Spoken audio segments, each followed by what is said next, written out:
오늘 호세아 14장 1절로 9절 말씀을 통해서 이스라엘의 반역과 하나님의 사랑, 이런 제목으로 함께 은혜 받고자 합니다. 인생의 비극이라고 하는 것은 우리 성도가 하나님을 떠나 사는 것입니다. 그래서 하나님을 떠나서 스스로 하나님 없이도 살 수 있는 것처럼 이 독립선을 하는 순간부터 우리 인생에게는 슬픔과 고통이 찾아왔고 또 찾아올 것입니다. 오늘 본문 1절 말씀에 보시면 이스라엘아 여호와 내 하나님께 돌아와라 그랬는데, 이 말씀에 의지해서 이스라엘의 반역과 하나님의 사랑, 이런 제목으로 말씀을 증거하고자 합니다. 이 호세아서에는 인간의 반역에도 불구하고 하나님께서 자기 백성을 얼마나 사랑하셨는가에 대해서 우리에게 교훈해 주신데요, 이와 같이 하나님의 사랑은 이 음란한 여자를 아내로 둔 이 선지자 호세아의 가정을 통해서 보다 생생하게 증거되고 있습니다. 바로 이 호세아의 부인은 고멜이라고 하는데, 이 고멜은 하나님과 맺은 언약관계를 저버리고 우상 숭배를 일삼던 당시에 이스라엘 백성들을 상징합니다. 반면에 그 같은 아내를 버리지 아니하고 끝까지 권면하고 받아들이는 호세아는 하나님을 상징하는 것이죠.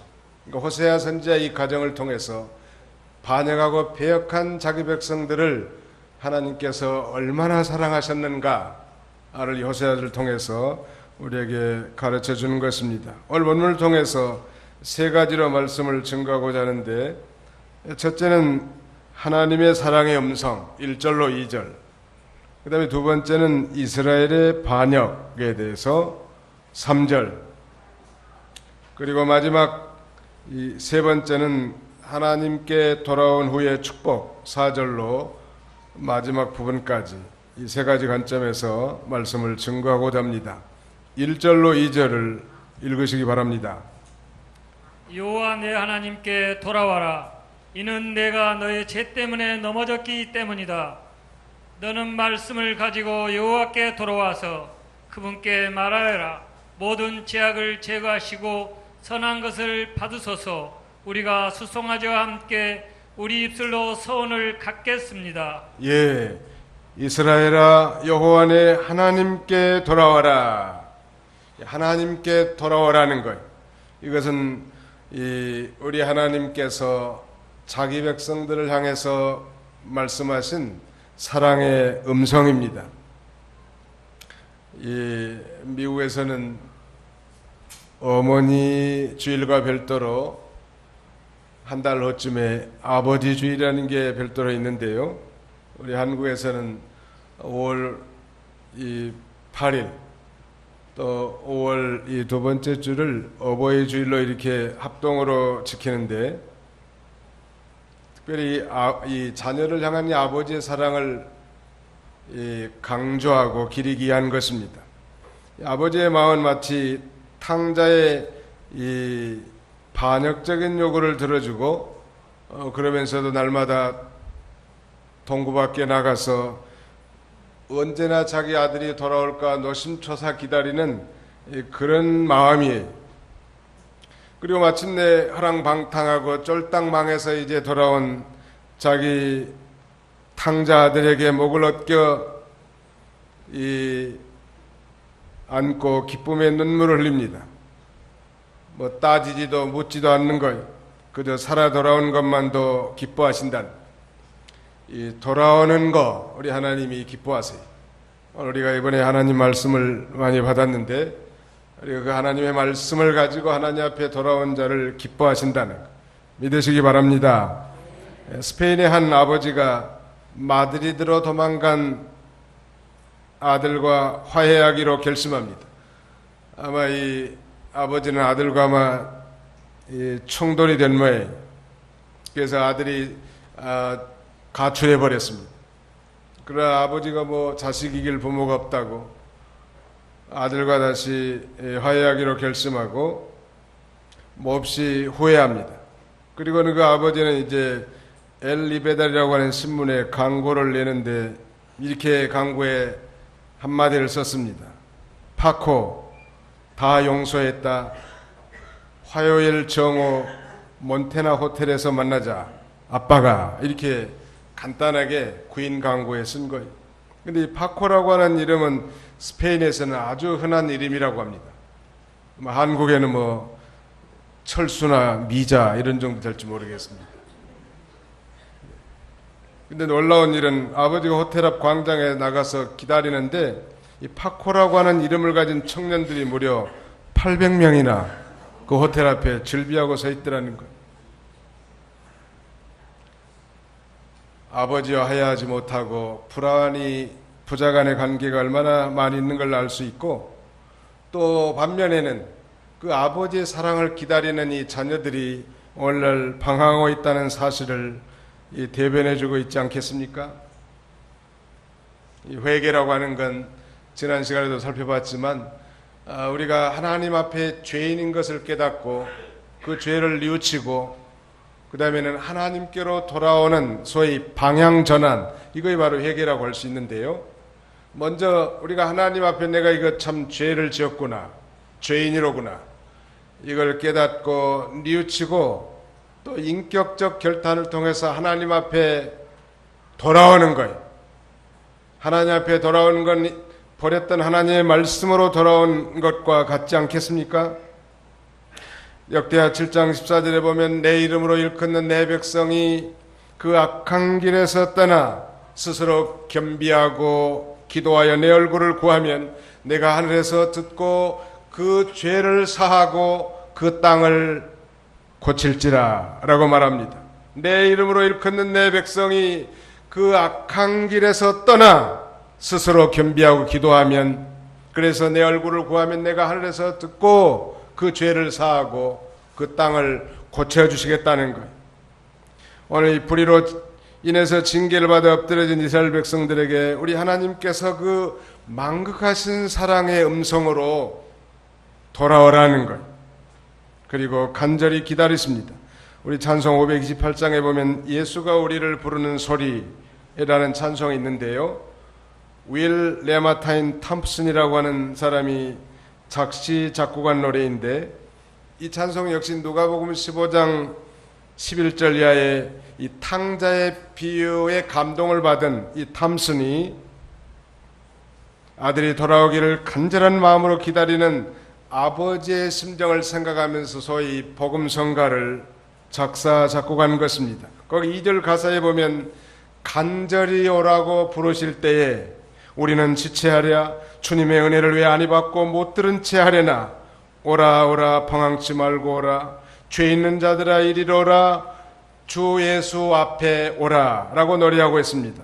집을 떠난 탕자가 돌아오기를 간절히 기다리는 아버지의 마음이 찬송에는 아주 너무나 잘 표현되어 있습니다. 오늘 우리 하나님께서 죄 때문에 하나님의 징계를 받아 넘어져 실패하고 좌절한 인생들로 하여금 이 시간에도 동일하게 우리 하나님이 돌아오도록 이스라엘의 여호와 내 하나님께 돌아오라 라고 외치시는 것입니다. 그러면 이러한 자비한 우리 주님의 음성을 듣고 부르실 때 가만히 계시지 말고 즉시 우리가 믿음으로 반응해서 주 앞으로 돌아가야 할 것입니다. 그러면 우리 하나님께서 풍성한 긍휼과 자비로 우리를 이끌어 주시는 거예요. 세계 3대 박물관 하면 이 영국의 이 대형 박물관을 꼽을 수 있지 않겠습니까? 그 다음에 프랑스의 루브르 박물관, 그 다음에는 러시아의 제2대 도시 상트페테르부르크에 있는 에르미타주 박물관인데요.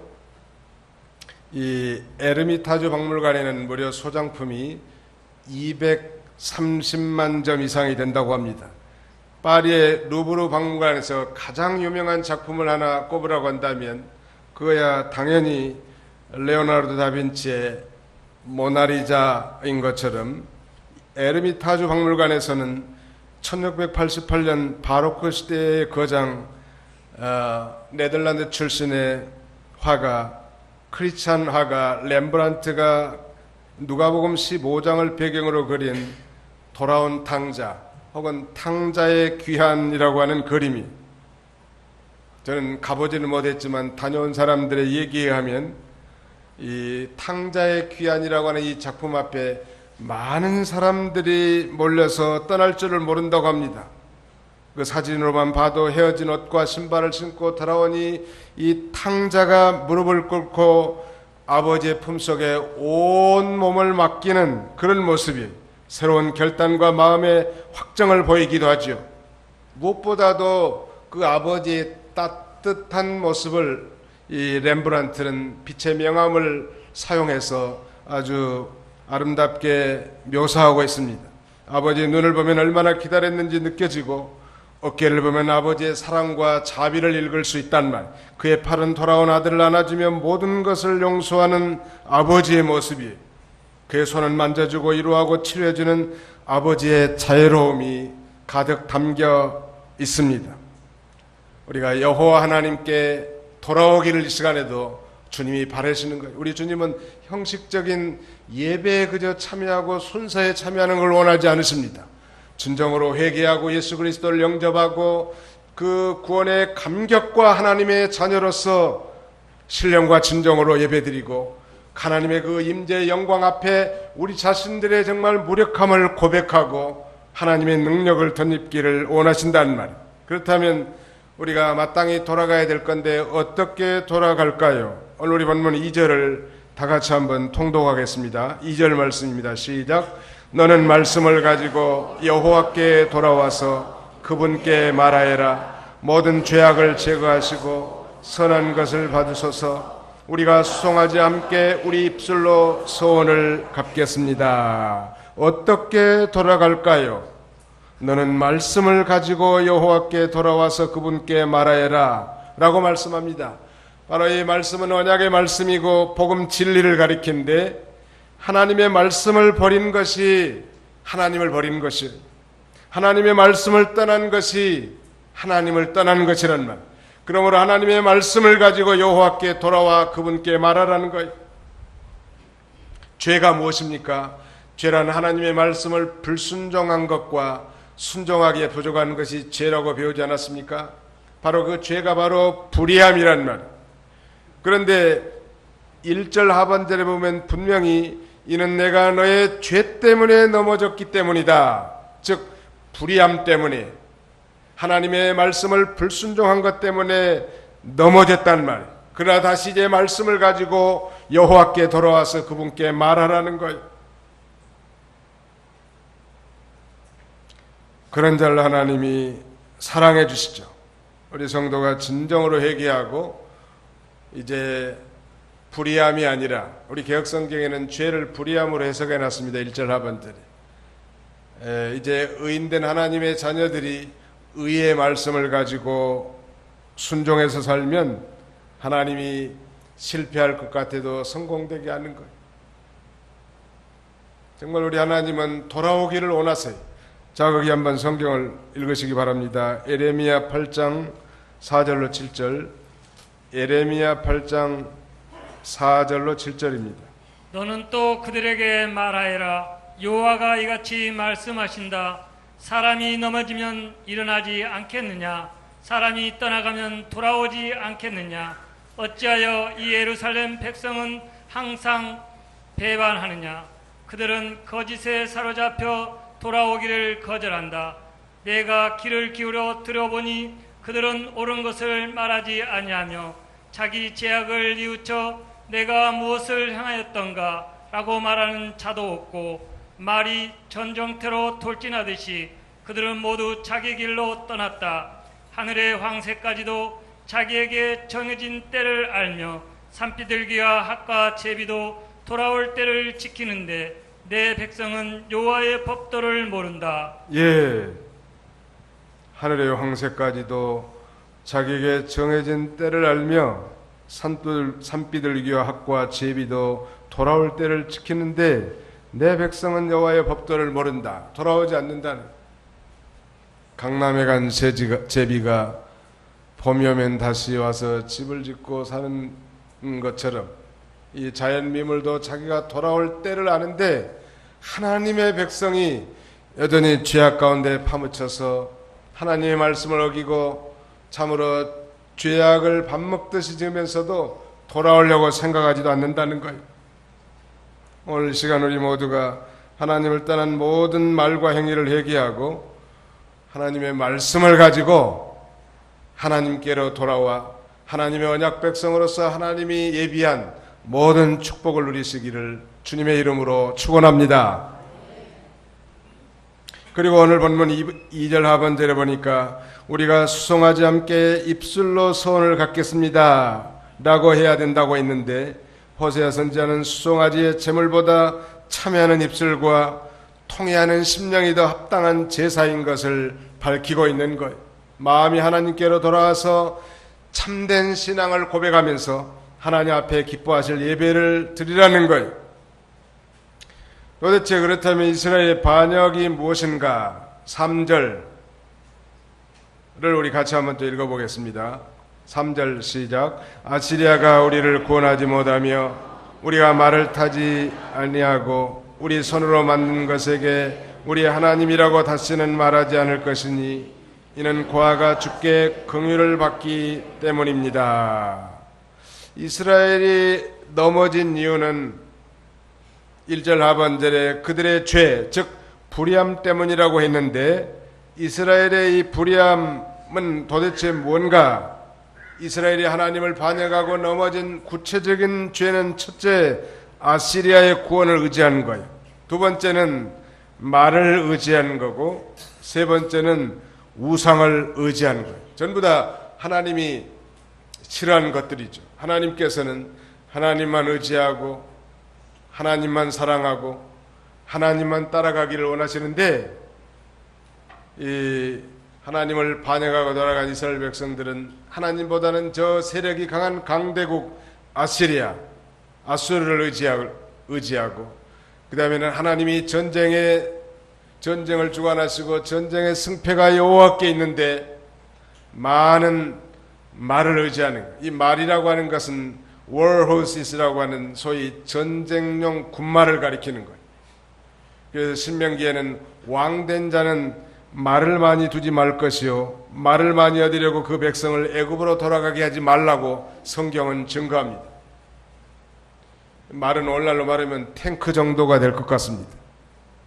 나라의 국방력, 진정한 이 나라의 국방력은 하나님께 있고 그 전쟁의 성패도 여호와 하나님께 있는데, 하나님은 다 내 제게 두고 하나님을 떠나서 전쟁을 위해 무기를 장만하고, 그 다음에는 하나님보다는 더 세력이 강한 강대국을 의지하고 돌아가고, 뿐만 아니라 이 복도 하도 줄 수 없는 사람의 손으로 만든 수공물인 우상을 의지하고 쫓아갔기 때문에, 그들의 불의함 때문에 저들이 넘어졌는데, 이제 여호와의 말씀을 가지고 다시 여호와께로 돌아오라고 강력하게 이 호세아 선지자는 책망하는 거예요. 아하스 왕은 에돔과 블레셋이 유다를 칠 때 그는 하나님을 의지하기보다는 아시리아라고 하는 나라에 많은 재물을 퍼다주지만, 그래서 도와달라고 도움을 요청했지만 오히려 손해봅니다. 그러나 히스기야 왕은 여호와께 연합해서 철저히 의지하고 도리 아시리아를 의지하지 않았을 때 하나님께서 히스기야와 유다 나라를 도우셔서 형통케 하셨다고 성경은 증거하고 있습니다. 성도가 마음으로 하나님을 떠나서 어떤 큰 세력을 의지하는 것, 그건 아시리아를 의지하는 것 같은 것. 거기 한번 읽어보시겠습니까? 우리 다 같이 한번 찾아서 읽어봅시다. 예레미야 17장 5절로 6절입니다. 예레미야 17장 5절로 6절 같이 찾아서 통독하시겠습니다. 예레미야 17장 5절로 6절 시작. 여호와께서 이같이 말씀하셨다. 사람을 신뢰하며 육체로 자기 힘을 삼으며 그 마음이 여호와에게서 떠난 사람은 저주를 받을 것이다. 그는 사막의 가시덤불 같아서 좋은 일이 오는 것을 보지 못하며 광야의 메마른 곳 사람이 살지 못하는 소금 땅에서 살게 될 것이다. 사람을 신뢰하며 육체로 자기의 힘을 삼고 그 마음이 여호와에게서 떠난 사람은 저주를 받을 것이라는 거예요. 여러분, 사람 믿지 마십시오. 아니, 내가 저 사람이 저럴 줄을 몰랐다, 저 집사님이 저럴 줄을 몰랐다, 이런 사람들 종종 있는데 그럴 줄을 아셔야 돼. 왜냐하면 인간이기 때문에. 그래서 방백들을 의지하지 말며 도울 힘이 없는 인생도 의지하지 말지니 라고 말씀합니다. 여러분, 그 코에 호흡을 취한다면 내일 유명을 달리하는 인생이에요. 그런 사람을 철저히 믿고 낙심할 필요 없단 말. 그냥 우리가 도와주고 이해해주고 선을 베푸는 정도지 사람을 의지하지 말란 말. 반드시 실패하는 거예요. 자문에 이렇게 말씀합니다. 사람을 의지하면 올무에 걸리거니와 여호와를 의지하는 자는 안전하리라 라고 말씀하는 거예요. 사람은 그저 사랑하고 존경하고 대접하는 그런 대상이지 사람을 의지하고 가서는 안 된다는 거예요. 아시리아도 마찬가지. 아시리아의 구원을 의지했다는 건 요새로 말하면 우리 한국이 이 미국을 의지하고 중국을 의지하는 것 같은 거예요. 미국은 우리의 혈맹이니까 무슨 긴밀한 관계에 있지만 그렇다고 우리가 하나님보다 미국을 의지해서는 안 되는 거예요. 우리가 중국에 물건을 많이 팔아서 돈을 벌고 있지만 그렇다고 중국을 의지해서는 안 되는 거예요. 우리가 의지할 유일한 대상은 곧 여호와 하나님이시라는 거 믿으시기 바랍니다. 한번 따라합시다. 우리의 의지의 대상은 여호와 하나님뿐입니다. 우리의 소망의 대상은 오직 여호와 한 분뿐이십니다. 사람을 의지하고 돌아가고 세력을 의지하고 돌아가다가 되게 다 낙심하고 실망하는 거예요. 물론 이 부부간에도 아내가 남편을 의지할 수 있겠죠. 또 남편을 의지의 대상이라고 할 수 있는데 그러나 인간 남편들은 다 의지할 바가 못 되는 거예요. 참된 남편인 하나님을 의지하고 그저 자기 남편들에게는 잘해주면 돼. 두 가지만 잘하면 대접받습니다. 부인들은 맛있는 거 항상 잘해드리고 그 다음에 인정해주란 말. 당신이 최고라. 어떻게 당신이 그런 일을 할 수 있겠냐고. 아니 내가 당신을 만나지 못했더라면 내가 지금 어떻게 됐을지 참 까마득하다. 그러면 남편이 까마득하게 뒤로 넘어져 버려요. 저렇게 나를 참 인정해 주는구나. 우리 남자들이 이 희구의 심리가 있단 말. 설령 그러지 않아도 그렇게 인정해 주면 빈말이라도 좋아하는 거예요. 여자들이 빈말이라도 사랑하면 좋다는 거예요. 우리 남자들은 빈말하기 싫어하는데 그거라도 해달라는 거예요. 남자들도 마찬가지. 표현을 하지 않는데 어떻게 알 수 있냐는 말. 참된 의지의 대상은 아수르나 그 다음에 바벨로니아가 아니란 말이에요. 어제 여호와 하나님만 의지하는 거예요. 그 다음에는 말이나 전쟁용 무기가 아니라 여호와 하나님. 왜? 전쟁의 승패는 여호와 하나님께 달려있는데 하나님을 배반하고 말만 많이 갖춘다고 전쟁 이길 수 없는 거예요.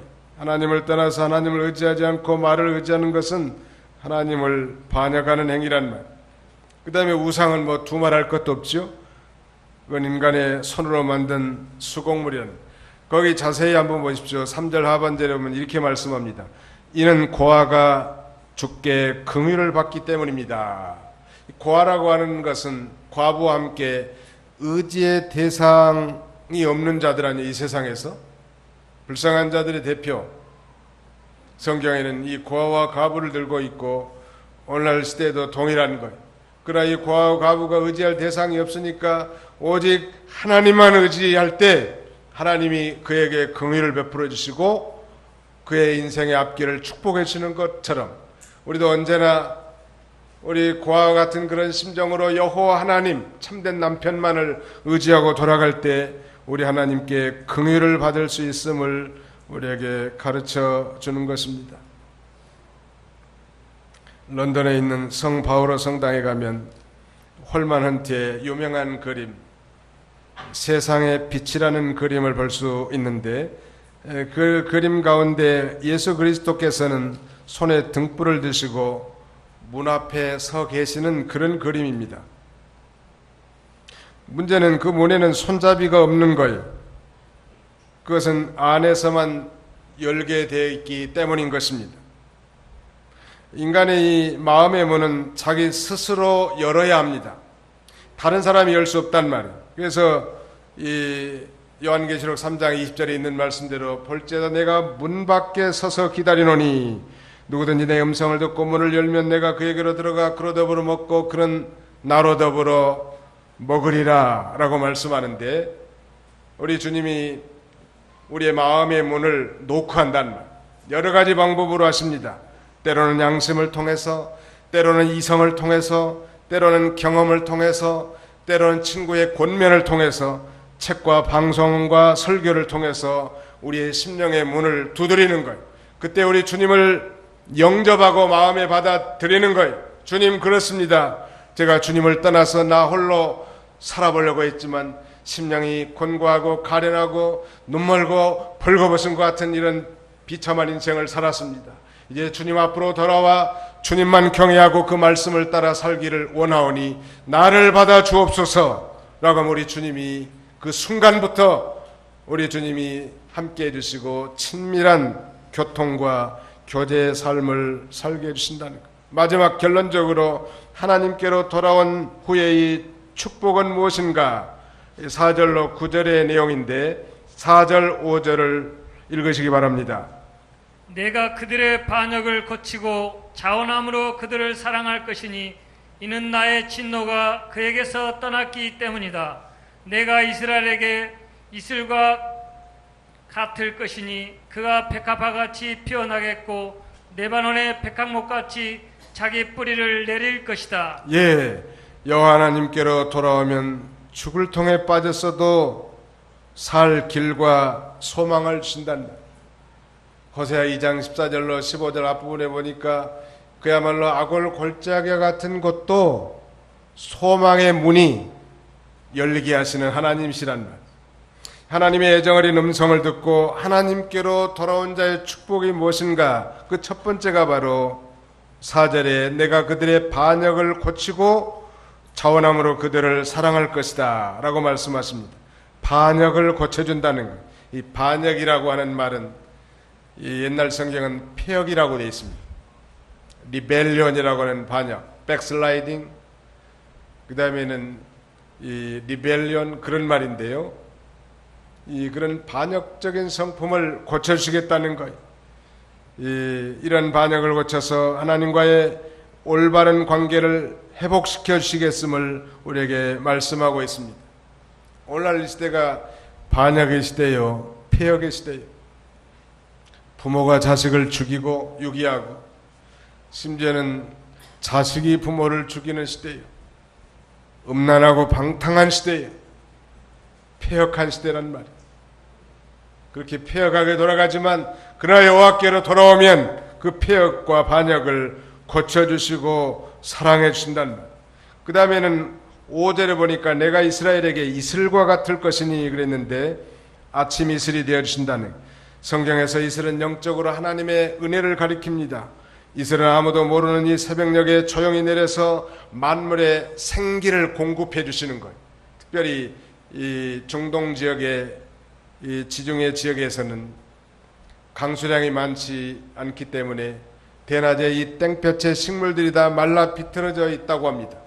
그런데 이게 이제 새벽에 내리는 그 이슬, 특별히 헐몬산에 눈이 녹아서 그 찬바람으로 예루살렘 시온까지 내려와가지고 그 시온산에 내리는 그 이슬로 말미암아 식물들이 소생한 것처럼 정말 우리가 시리와 비탄에 빠고 이 세상에서 참된 기쁨과 소망이 없는 그런 인생을 살다가도 우리 주님 앞으로 돌아와 말씀을 가지고 주님을 경외하며 이제 하나님 중심으로 살 때 우리 하나님은 아침 이슬과 같이 우리의 메마른 심령에 이 잔잔한 이슬처럼 내려서 우리의 메마른 심령을 촉촉이 적셔주시고 생명이 싹트게 하시는 하나님이십니다.